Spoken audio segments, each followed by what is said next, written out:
Okay, welcome to the healing session, everyone. And we're beginning with a story from Bill McDonald, one of the early people who had courses running in Australia. And this is called Letter to My Father from the Prodigal Son. Dear Dad, I've been away so long, I thought I'd write to fill you in on what I've been up to. You didn't try to stop me when I first became bored and thought I wanted to leave our perfect home. In your wisdom, you knew that it couldn't really happen, and you let me fall asleep and dream that it was so. Such adventures I've had, you wouldn't believe.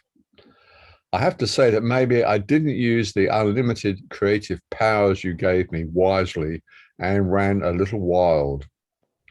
I was in a rebellious state, to be honest. I didn't want my world to be the least like yours, so I made everything exactly the opposite, just for the hell of it. First, I decided oneness would have to go. That didn't serve my needs at all, so I dreamed up duality as the basis of a thought system that would ensure the continuance of my kingdom. In place of your ever-expanding universe of love, I made up, quotes, life like a carousel, seeming to advance but never really getting anywhere, and always reinforcing duality. Now, away from our home, I had unlimited scope for my innovative mind, and each new idea built on the one before, ending up with such a complicated thought system, no one could ever fathom out what was going on.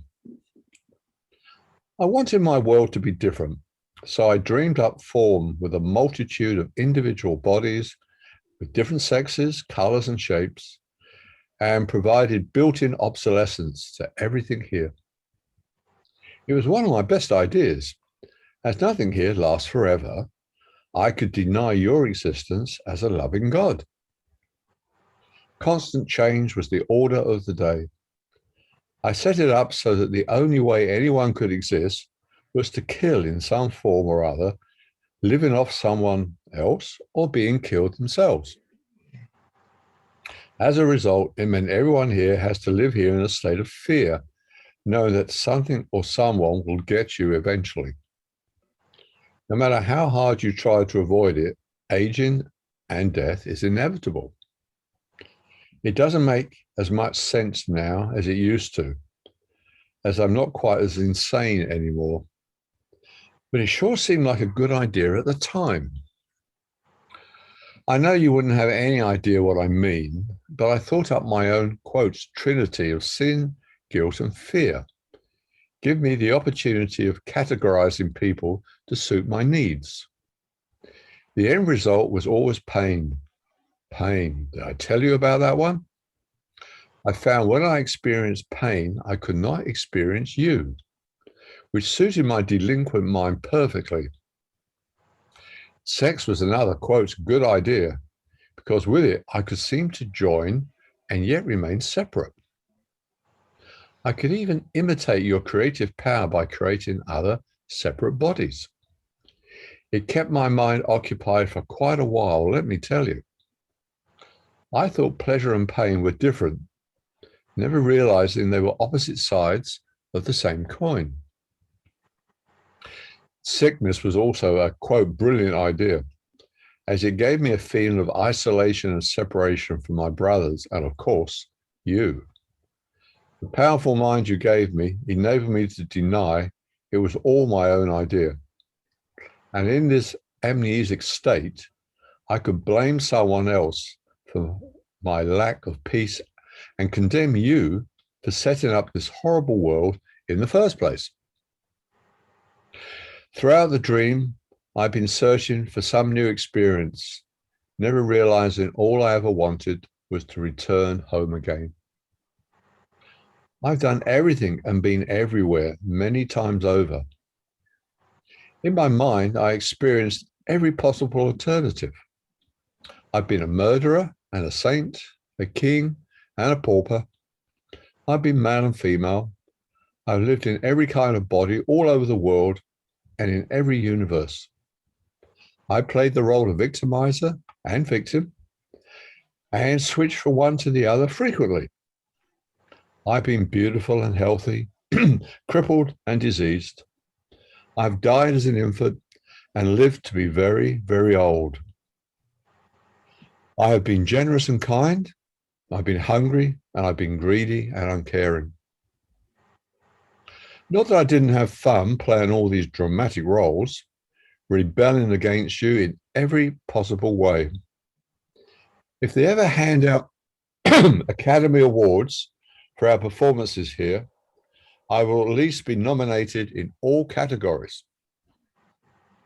I managed to forget most of the time your love for me was changeless, but there were periods when my guilt of leaving you made me feel very unworthy.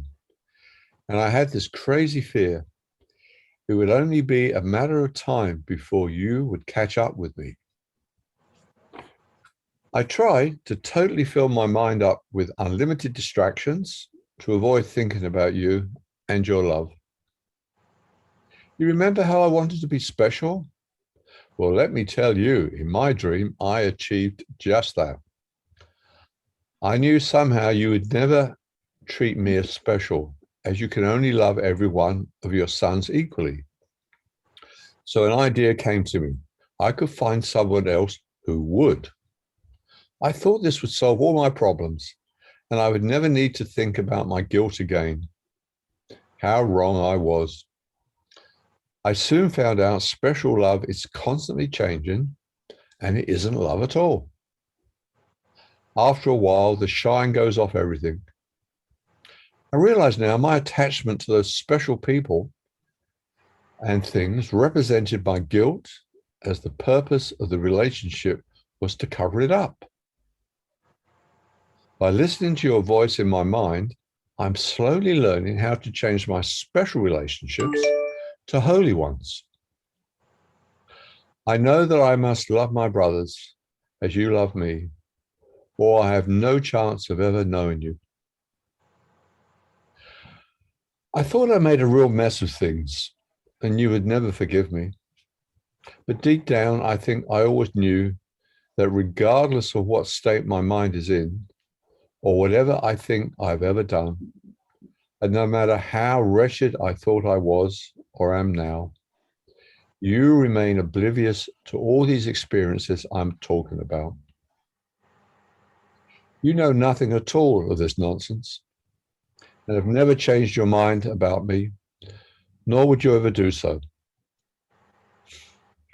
All through my insanity, I have heard your gift of the Holy Spirit in my mind, constantly and gently leading me back to my real home with you. I'm beginning to tire of the dream in which all the myriad of alternatives always end up looking the same. I am waking up gradually and looking forward to coming home to you, this time for good. Thank you, Dad, for your patience. Your prodigal son. I've reproduced this from Miracle Link newsletter, which used to be published in Australia from Bill McDonald. Thanks, Bill. Great letter.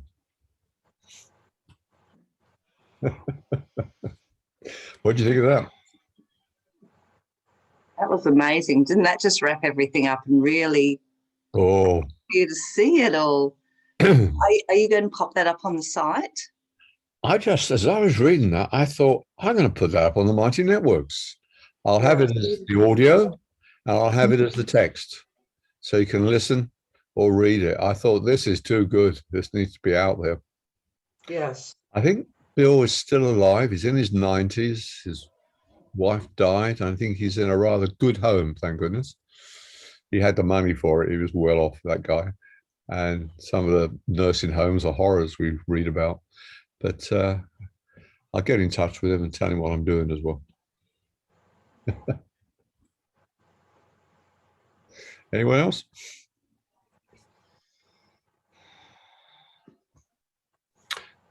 Okay, so time for a healing. We use one of the earlier exercises we did a perhaps a couple of months ago that went well. Might change it a little. So if you like to get comfortable and close your eyes.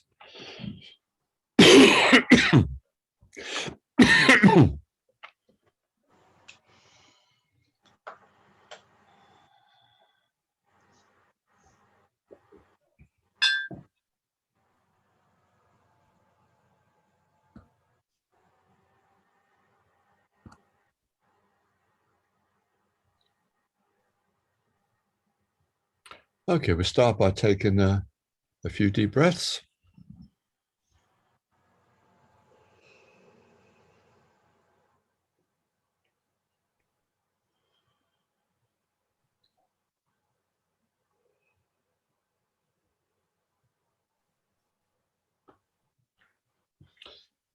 As you breathe in, just tense the muscles of the legs. As you breathe out, relax them.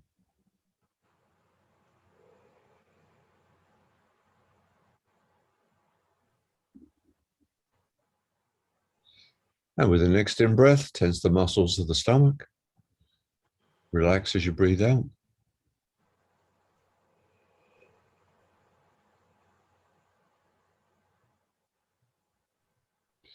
Breathe in through the arms, make fists of the hands, and relax.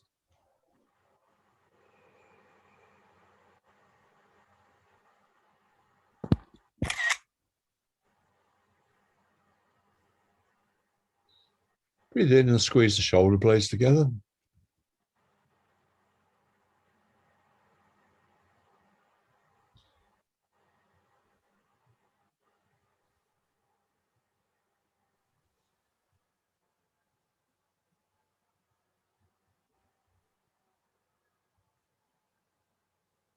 Lastly, if your neck feels a bit tense, you can just turn your head.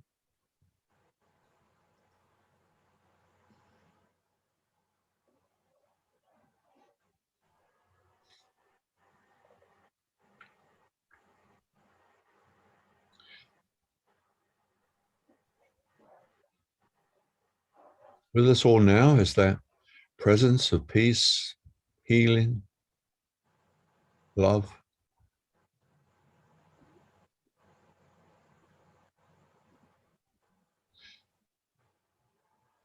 We all have guides that surround us and draw very close at these times.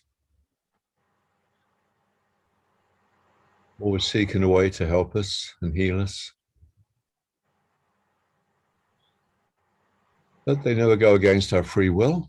So let's open a silent prayer of welcome to that presence, those guides, to be with us in this session.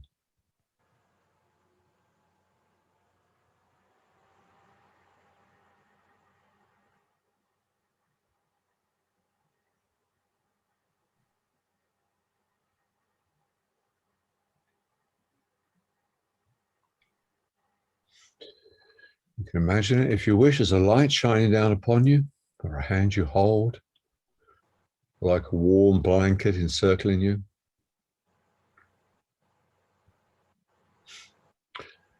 This presence knows everything about you, but has absolutely no judgment of you.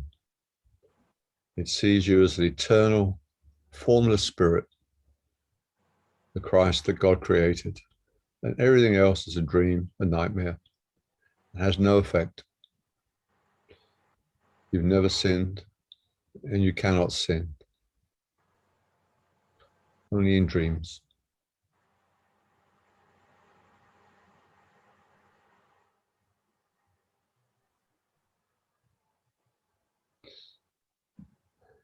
Perhaps you have already something that you know that needs healing, or you may wish to turn towards your guides and say, what is that I need to heal at this moment, about myself or about another?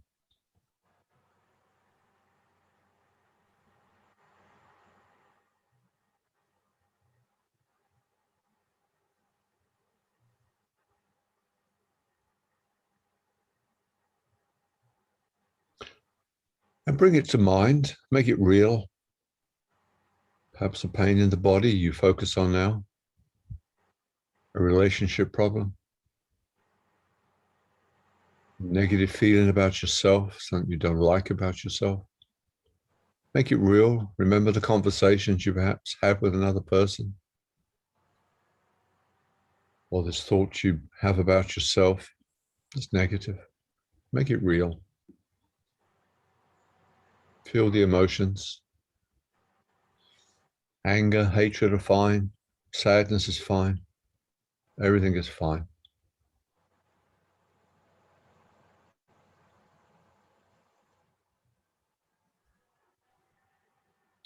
Feel it. Where does it reside in the body? Where does it live in your body? And bring your focus there.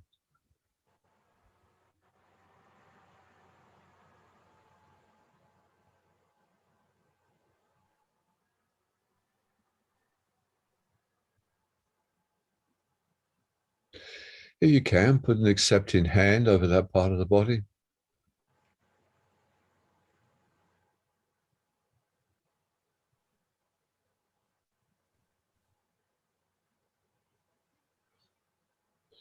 And tell yourself, I accept you.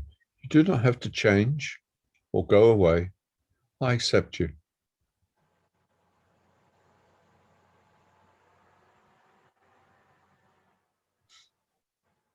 I created you. You're my child. I accept you.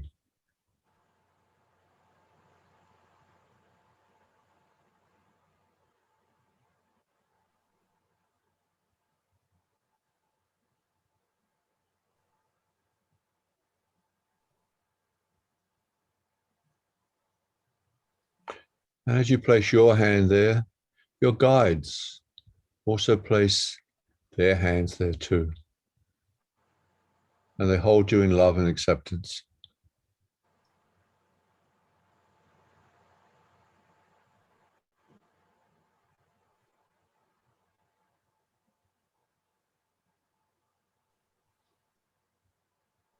Part of you sees value in these pains.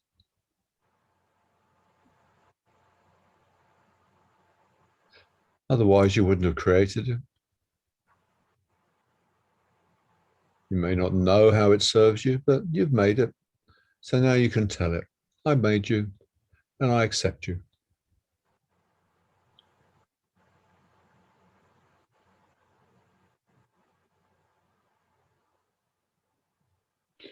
Just take a moment to see how large it is in the body.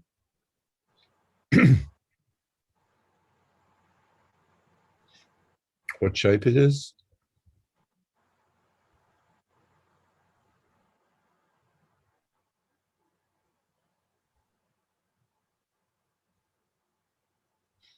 How deep it goes into the body.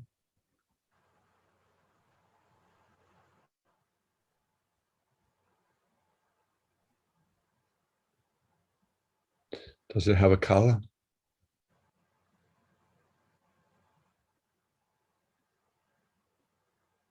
This texture? Is it hard or soft or something else?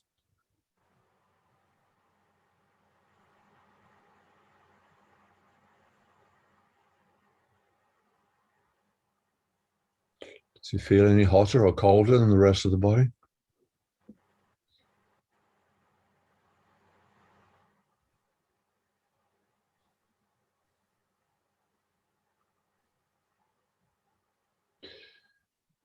What emotion does it carry?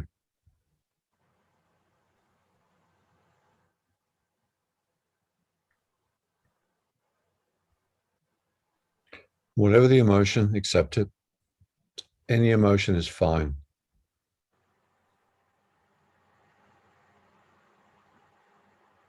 Nothing can harm the Christ in you, the eternal formless spirit. This is all happening in dream world.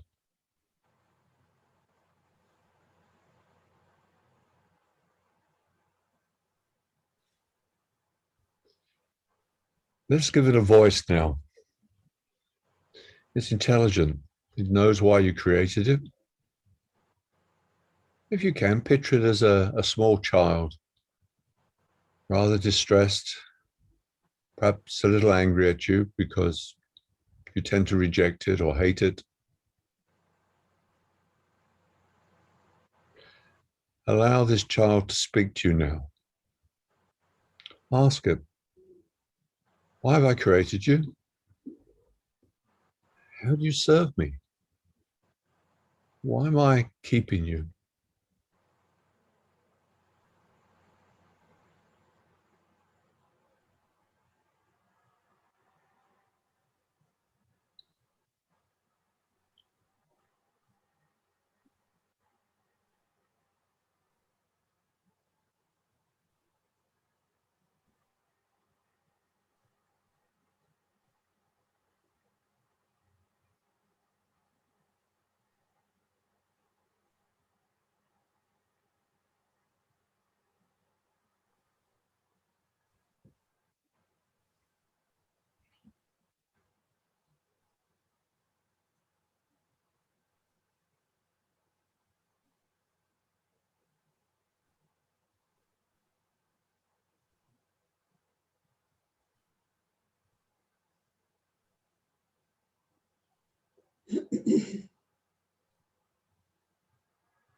Ask it, why am I afraid to let you go?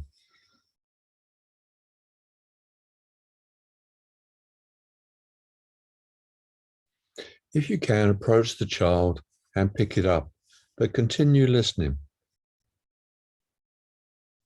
See if the child allows you to pick it up.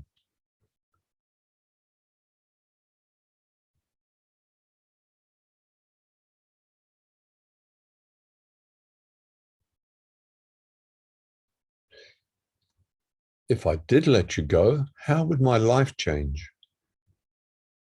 And am I afraid of that change?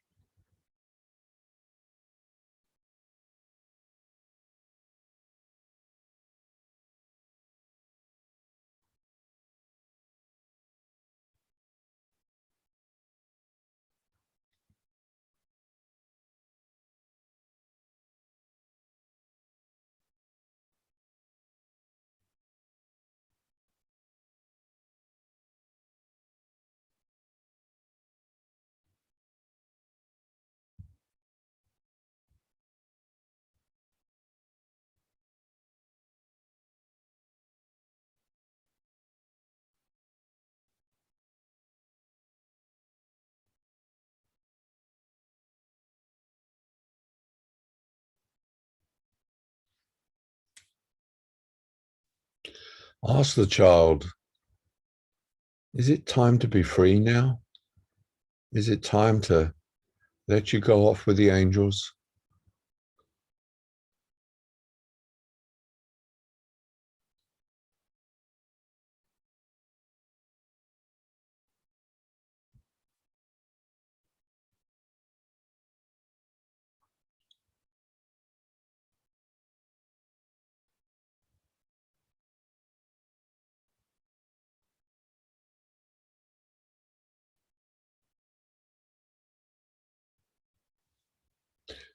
Do I feel happy to let you go? Or do I need to keep you a bit longer? You still give me something. Perhaps you protect me. If I was to change at this point, maybe it'll be too frightening to be this different person in the world. Ask your guides. Guides, is it time for me to be free now? Or should I keep this child a bit longer?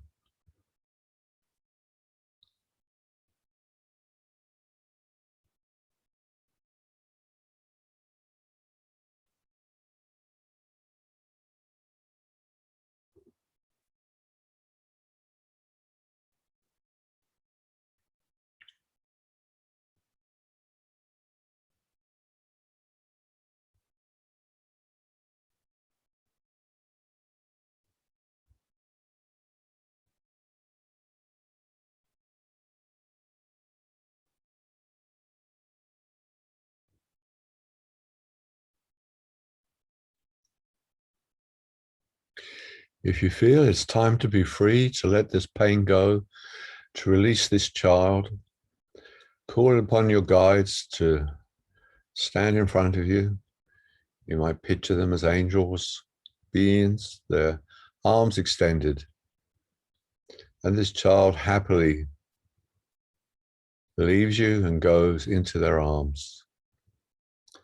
As he leaves, as she leaves, you say thank you to the child for serving you.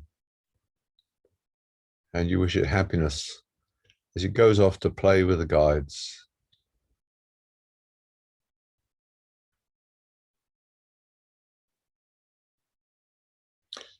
But if it's not yet time, make the child very small and put it into your heart and look down upon it with acceptance.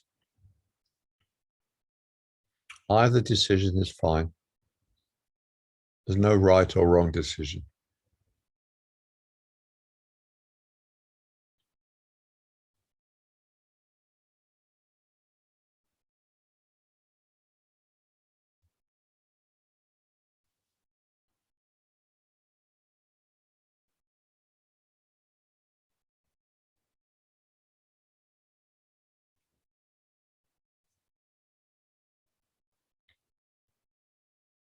And if you let the child go, and perhaps you sense some gap there in the body where it lived, you can breathe in golden light down into that space where the child was, and just fill it with golden light. Breathe it in. And if there's any residual pain, you can breathe it out and see it just change back into light as a blessing.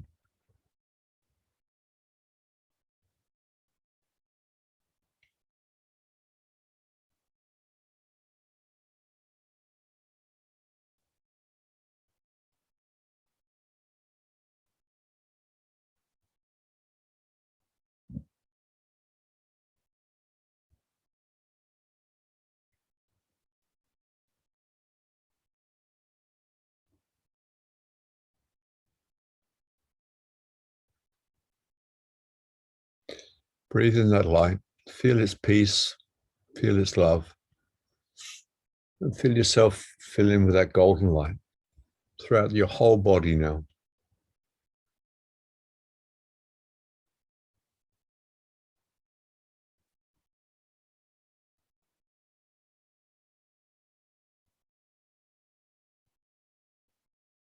If there's still some residual pain, imagine a hollow tube like a plastic pipe. One end goes into the pain, the other end of the tube goes to the top of your heart. As you breathe in, you move up any of that pain up the tube. And as you breathe out, you breathe it out to the top of your heart, and it changes back into light.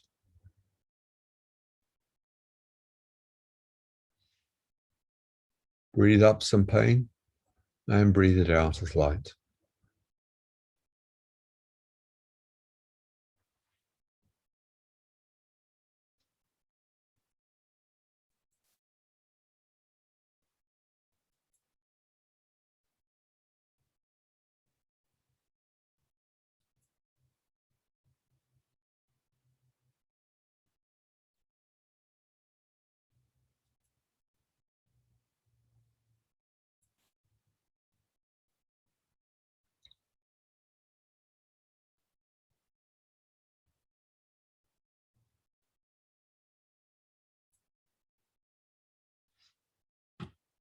Take what time you need to complete, accepting how far you've gone with the exercise, knowing you can repeat it. Then when you feel ready, just bring yourself back into the room.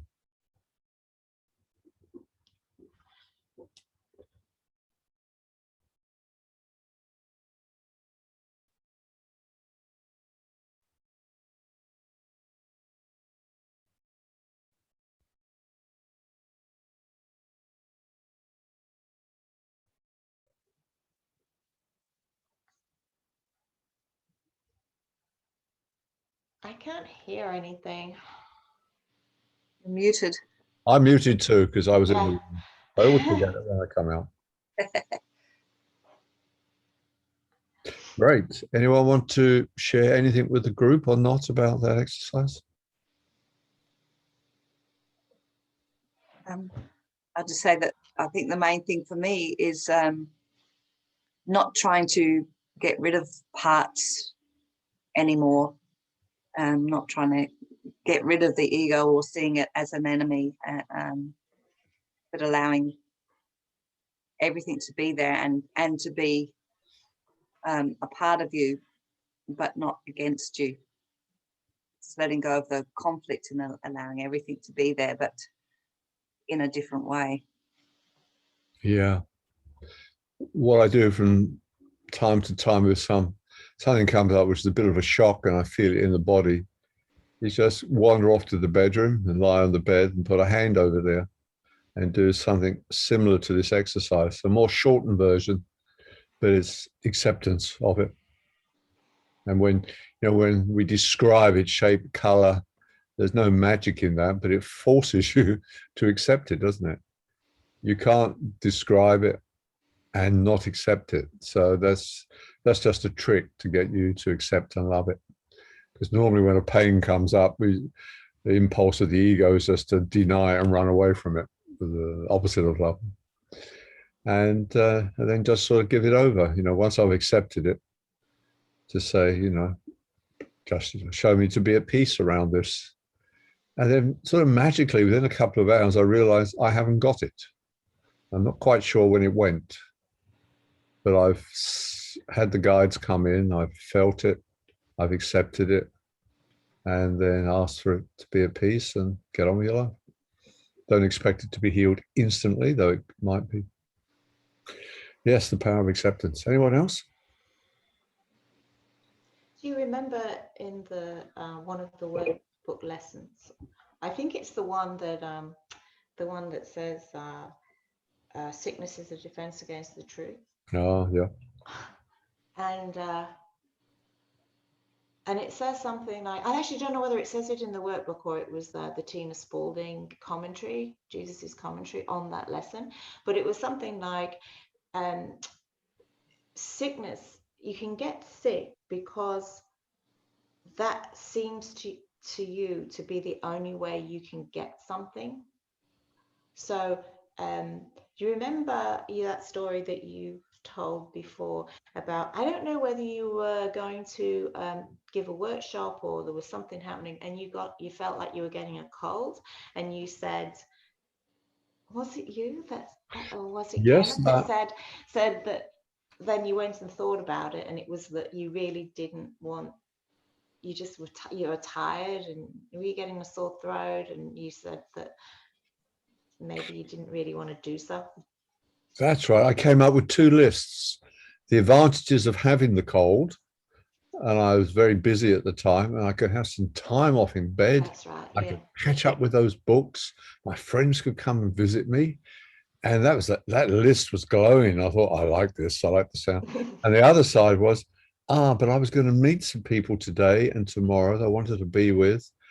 And I looked at the 2 lists and I decided, no, I think I don't want this cold. And all I had was very minor symptoms. Yeah, it was going to get me something I wanted. Time off in this case. For another person, I was speaking to someone yesterday, they realized that often when they're sick, they do that to get attention. And it happened when they were a child. The only way they could really get mum's love was to be sick. Otherwise, she was so busy on other things. So they would get sick. And they kept the pattern going.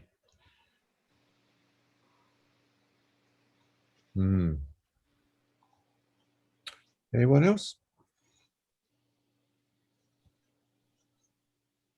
Magically at 10 o'clock or 7 o'clock or 8 o'clock or 5 o'clock or wherever you are. We've got 3 Australians outnumbering the Americans today. How about that, Sherry? Very spiritual, the Australians. Very spiritual, though. For sure. Yeah, for sure. You can see. Before we close, is there anything anyone wants to say?